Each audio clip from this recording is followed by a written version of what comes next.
talk about art journaling with the moon for the week of June 5th to the 11th.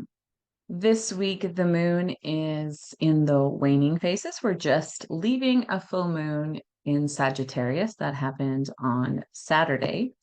I'm just going to show you and share my screen with you so that you can see the image that I shared on my blog.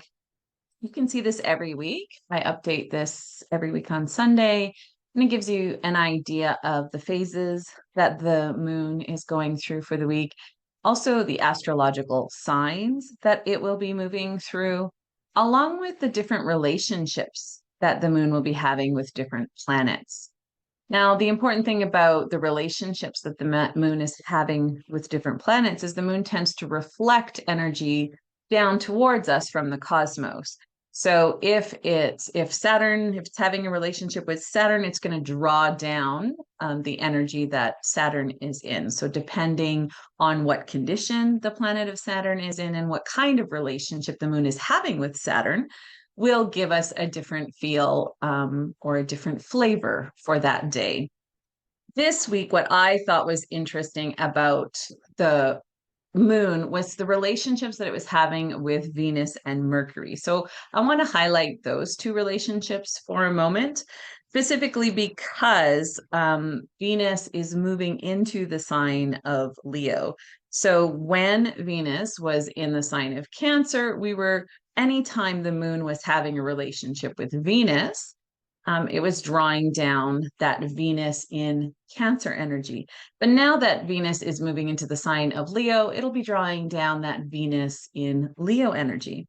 And what's different about Venus in Cancer compared to Venus in Leo, Venus in Cancer tends to bring down some energy in terms of self-care that looks like nurturing our emotional selves and our emotional bodies.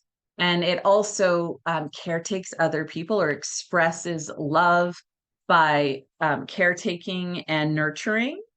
Whereas Venus in Leo energy is a little bit more about standing in your power, connecting with your inner queen, or seeing how you are royal and how you are worthy just because the essence of you is worthy, as my mentor Kelly Surtees would describe. If you want to understand specifically what areas of life that Venus energy will be drawn down to you, one of the first things you would just want to note is when you visit my blog or are on my email list and receive this update every Monday morning, you would just look to see when the moon is having a relationship with Venus. So for instance, on Wednesday, it's going to be opposing Venus. And then on Sunday, it'll be having a lovely, happy trine relationship with Venus. So pulling down some really positive energy from Venus. When it's opposing, sometimes it can be like the moon is a little bit in opposition to what Venus wants to do, or Venus is a little bit in opposition to what the moon wants to do, but still drawing down some of that beautiful Venus in Leo energy. Venus is moving into Leo on Monday. So from now until about, I think, July 22nd, so a little over a month, it's going to be pulling in that and reflecting whenever it's having that relationship with Venus. So to understand where that energy is affecting you personally, you do need to know your rising sign. This is also on my blog, so the instructions, and I also emailed it out. If you are on my list, you will have received that. But I just wanted to show you and highlight kind of how to use these charts or how to look at them, just so you have an idea. You'll see that on these charts, I've created one for each sign. So this is if your rising sign is Aries. And that would mean that Aries is in your first astrological house. I use the whole sign house system because I really like ancient and Hellenistic astrology. And so I tend to take my information from the astrologers who practice that form of astrology. I myself am not an astrologer, but I am definitely very, very interested in what the moon is doing with those relationships that it's having, both with the relationships it's having based on the sign that it's in, the phase that it is in, and then on top of that, any energy it's reflecting down from the planet. So if your rising sign is Aries, that means this week the moon's going to be moving from your 10th house in Capricorn all the way to your first house in Aries. And where Venus will be, because Venus is in Leo, it's going to be affecting your fifth house. And your fifth house, as you see in the chart, which is also on the blog, you'll see the fifth house has to do with your passions, your hobbies, creativity, where you like to shine, where you find your joy and your pleasure, your relationship with your children, your sex life, well, your creativity and your relationship with your creativity, and just places how your joy, like how you like to celebrate and how you like to have fun. So you'll really be receiving that support from Venus in those types of areas. So it might really help you. For instance, with your relationship with your children, you might want to ask yourself, what does standing in my power look like in that area of my life? Or what does treating myself like royalty look like in my relationship with my children or within the way I parent?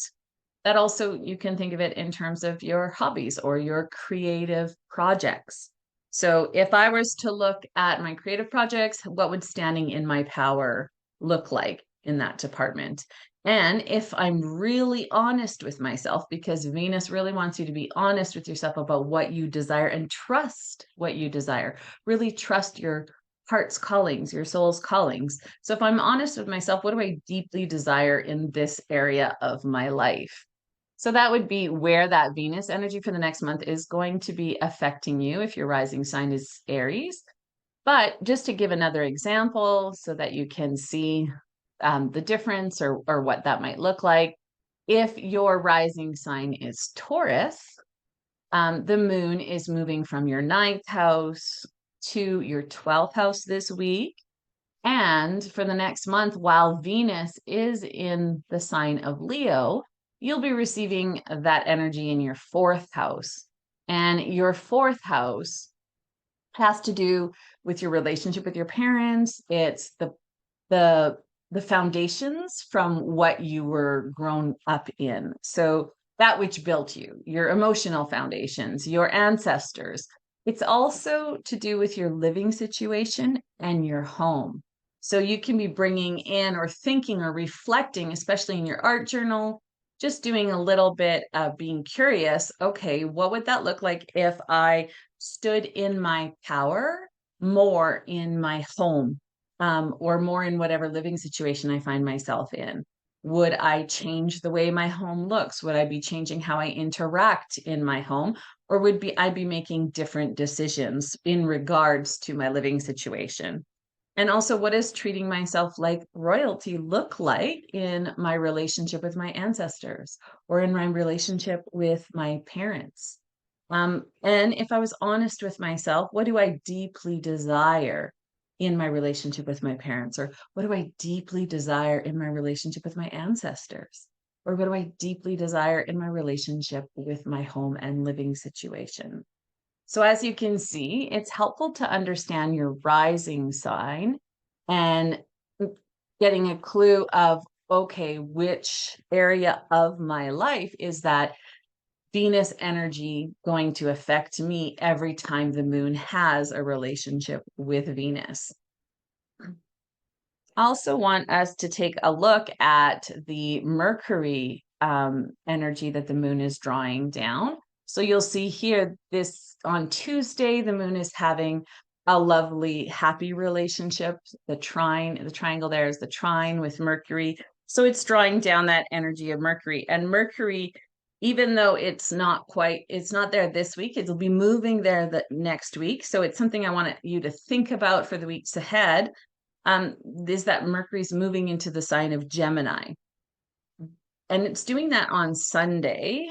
But what's also happening is you're also going to get a lot of Gemini energy next week, because you will have the sun in Gemini, the moon in Gemini, and Mercury in Gemini. So anything that you're preparing for your new moon in Gemini, any art rituals that you're preparing for in your art journal, you might want to start thinking about what that Mercury in Gemini energy looks like, or what the moon, what energy it's drawing down from Mercury while Mercury is in that sign of Gemini.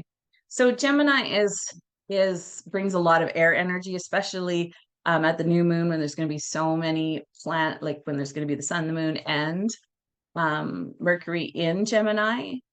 And for some, that could be a really great thing. And then for some, it can be a mixed bag. So I know I have a lot of Gemini in my birth chart. And so really bringing that much energy, that much air energy, and that much, it can cause a little bit of anxiety and be difficult on the nervous system because there can be some overthinking, or there can be just a lot of ideas, a lot of inspiration. Gemini is really great energy for receiving and being open to receive. And Mercury is also known as that psychopomp, the one that travels between realms. So we're receiving messages from between the realms, which is really great, but it can also be difficult for your nervous system because that is taxing on your nervous system. So something I wanted anyone with a lot of air energy in their birth charts, or someone who just like me tends to struggle with feeling grounded, or who even just tends to struggle with anxiety and stress really easily, especially with the energy that gets focused in the head. Um, it's just important to help you think, okay, I'm gonna notice that this energy is really building up this week and building up into next week. So I'm going to think about how I can work with my art journal to just bring some calming and some soothing. And I'll have a couple videos this week around that, just how can we calm and soothe the nervous system. And if you'll look again on the blog at the different looking for your rising sign, you'll get to see where all that Gemini energy will be affecting you next week, which I'll explain in further detail next week. But I just want you to take a look ahead as you're preparing, because that's what I find really helpful about falling into alignment with the lunar rhythms. Is it supports me, and even the energy of the cosmos, it really supports me and prepares me so that I can handle what is coming, and I can better prepare myself in order to soothe and comfort my nervous system so it doesn't get taxed as much, because I'm so highly sensitive, both in my body and my emotional system. It's really helpful for me just to know what's coming up ahead. So if you'll look, depending on where your rising sign is, so you look for your rising sign in the first house. The first house is always where your rising sign will be. You can also look at it at the title on the images. And so you look for your rising sign, and mine is Gemini. So of course, all that Gemini energy next week will be in my first house. But if your sign, your astrological, your rising sign is Cancer, all that Gemini energy will be in your 12th house. So then you would just go and figure out where that will be affected here. So one of the things you're wanting to take with that Gemini energy is just to think about, if you do struggle with anxiety, self-doubt, overwhelm, or overthinking, what might you need to release some of that extra energy out of your system? Or what can you do in your art journal to really help calm and soothe and ground yourself? And also, because it's Gemini energy, the great things about Gemini energy is just it's great for socializing and brainstorming and receiving inspiration and being open to new ideas. So for the next 2 weeks, while Mercury is in Gemini and the moon is reflecting that energy from Gemini as well, it's a great week to receive some inspiration from the divine. So take some time in your art journal to connect with your spirit guides and your angels or your ancestors.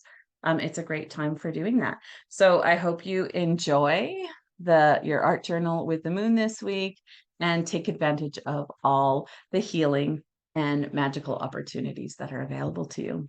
Enjoy.